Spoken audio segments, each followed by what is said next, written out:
Ayan guys, punta tayo ng north. At ayan, wala na masyadong tao kasi hindi na siya rush hour yung train. So yan, ayan, wala na masyadong tao. Next station, Edgewater. So, mga ilan lang pasahero pag ganitong oras. Hindi siya matao. Saka ano, papapunta ito sa ano, sa ibang lugar, hindi papuntang syudad. Yan. Pakita ko sa inyo yung train dito.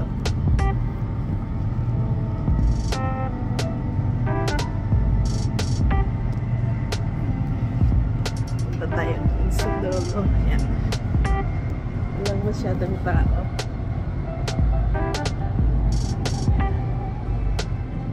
Diba? So, umaandar tayo sa train, guys. Walang katao-tao. Masaya. Kasi, total kita.